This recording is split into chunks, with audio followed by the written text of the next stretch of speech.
Sukses besar Presiden Jokowi dalam mengelola ketahanan pangan mendapat apresiasi dunia. Utamanya petani masih berproduksi beras dan sampai saat ini harganya belum naik. Moga-moga tidak naik karena stoknya selalu ada. Dan sudah 3 tahun kita tidak impor beras lagi. Biasanya kita impor 1,5 juta ton, 2 juta ton. Ini sudah tidak impor lagi. Ini Menteri Pertanian hadir di sini. Terima kasih Pak Menteri. Telah membangun banyak bendungan, embung, jaringan irigasi. Seingat saya sampai hari ini telah diresmikan 29 bendungan besar dan tahun ini akan selesai lagi totalnya 38 bendungan dan sampai tahun 2024 akan kita selesaikan kurang lebih 61 bendungan plus embung 4.500 embung dan 1,1 juta jaringan irigasi yang telah kita bangun selama 7 tahun ini. Tahun 2019 kita bisa memproduksi beras 31,3 juta ton. 2020 tetap sama 31,3 juta ton. Tahun 2021 juga masih tetap 31,3 juta ton. Peningkatan dan konsistensi inilah yang saya dilihat oleh FAO, dilihat oleh IRI, karena memang jumlah itu adalah jumlah yang real.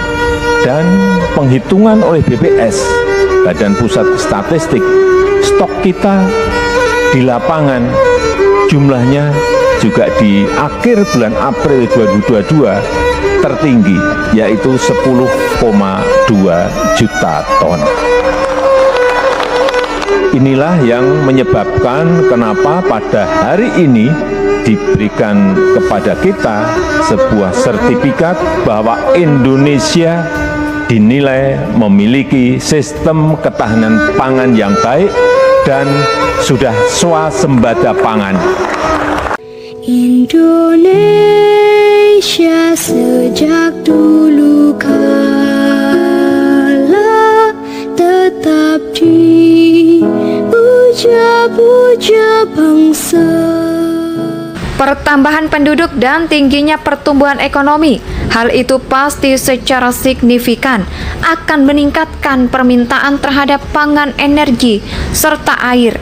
Pemenuhan kebutuhan akan permintaan tersebut perlu mendapatkan perhatian secara bersama, sehingga ketahanan terhadap pangan, energi, dan air merupakan keniscayaan, yaitu sebagai salah satu peran penting dalam kehidupan manusia, dan ketahanan pangan menjadi syarat mutlak untuk mewujudkan sebuah negara menjadi negara yang gemah ripah. Ketahanan pangan merupakan suatu kondisi terpenuhinya kebutuhan pangan bagi rumah tangga yang tercermin dari tersedianya pangan secara cukup, baik itu jumlah maupun mutunya, aman, merata, serta terjangkau. Ketahanan pangan diwujudkan melalui keberlanjutan sistem irigasi, melalui pengembangan hingga operasi dan pemeliharaan jaringan irigasi. Saya sangat bangga atas segala pencapaian yang ditorehkan oleh Presiden Jokowi. Dalam bidang pertahanan dan keamanan terus selalu mendapat perhatian serius, termasuk peremajaan alutsista untuk menjaga kedaulatan bangsa dan negara. Kekuatan militer saja tidak cukup untuk menjadikan negeri ini negara adidaya. Kekuatan pangan juga sangat mutlak diperlukan. Begitulah kira-kira prinsip dasar dari Bapak Jokowi yang secara serius terus membenahi negeri Indonesia kita tercinta ini. Dalam segala ketertinggalan di era pemerintahan sebelum-sebelumnya, Presiden Jokowi kita selalu impor pangan dari negara-negara lain seperti India dan Thailand. Mungkin Presiden Jokowi berpikir negara ini adalah negeri yang subur. Jangankan beras, buah kurma saja bisa tumbuh di negeri ini. Itulah sebabnya Presiden Jokowi secara ugal-ugalan lantas membangun puluhan waduk-waduk raksasa, ribuan embung dan irigasi, yaitu guna untuk menopang tujuan menjadikan Indonesia menjadi negara swasembada pangan terbesar di dunia. Swasembada pangan adalah kemampuan sebuah negara dalam mengadakan sendiri ketersediaan dan kebutuhan pangan bagi masyarakat secara nasional. Bahkan pencapaian kerja Presiden Jokowi ini bukan hanya menjadikan NKRI sebagai negara swasembada pangan untuk negerinya, tapi lebih luas lagi yaitu dunia.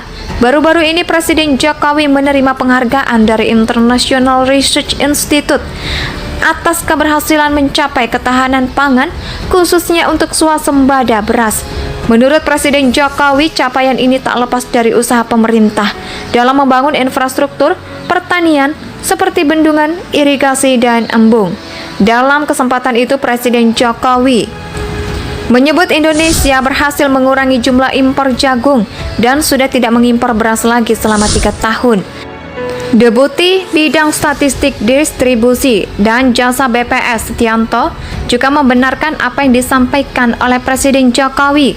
Ia pun menegaskan bahwa Indonesia memang tidak pernah mengimpor beras konsumsi. Bahkan Indonesia mengalami surplus dalam beberapa tahun terakhir. Kalaupun Indonesia impor, hal itu hanyalah beras khusus yang distribusikan ke lokasi-lokasi tertentu seperti hotel, restoran, hingga kafe. Beras khusus adalah beras yang tidak ditanam di Indonesia. Adapun pendudukannya adalah untuk kebutuhan hotel, restoran, rumah sakit sebagai beras kesehatan dan kebanyakan memang digunakan untuk orang-orang yang mengalami gangguan kesehatan. Nah, beras-beras khusus tersebut memang tidak ditanam di Indonesia. Maka untuk memenuhi kebutuhan dalam negeri, pemerintah mengimpornya dari negara lain. Sedangkan beras yang mencapai surplus di tanah air adalah beras medium yang banyak dikonsumsi oleh masyarakat secara umum. Keren bukan?